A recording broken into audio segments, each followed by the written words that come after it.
আসসালামু আলাইকুম। আশা করি সবাই খুব ভালো আছেন। আসলে একটা বিষয় নিয়ে আপনাদের সাথে কথা বলার জন্য আজকে ভিডিওটা দিলাম।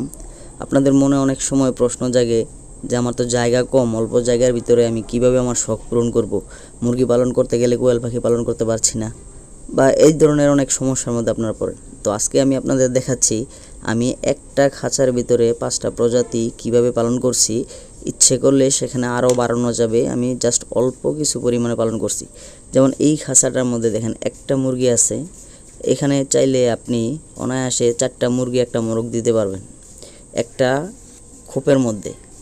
এখানে পুরো খাঁচাটার মধ্যে 2টা পার্ট করেছি আমি, প্রতিটা তলায় 3তলা খাঁচাটা করেছি। এইখানে একটা মোরগ আছে, সরি একটা মুরগি আছে, আপনি চাইলে এখানে আরও বাড়াতে পারবেন।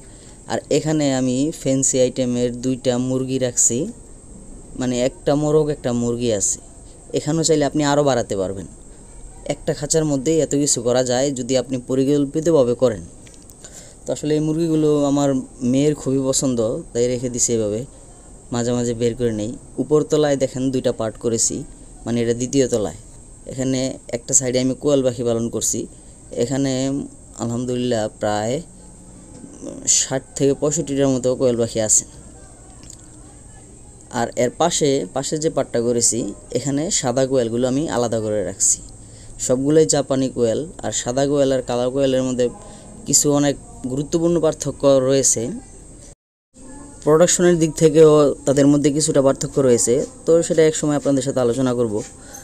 তো আজকে শুধু আপনাদের দেখাচ্ছি যে আসলে চাইলে কীভাবে পরিকল্পিতভাবে আপনি অনেক কিছু পালন করতে পারবেন। আর উপরে এটার আগে আমি পার্ট করে নিই, পুরো সম্পূর্ণটাই এখানে 18 স্কোয়ার ফিট, মানে 3 feet by 6 feet, 18 square feet জায়গা আছে। সেখানে দেশি মুরগি পালন করলে আপনি অনায়াসে 12 থেকে 15টা মুরগি পালন করতে পারবেন। মাংসের জন্য যদি সোনালী মুরগি পালন করেন তাহলে অনেক আরও বেশি পালন করতে পারবেন।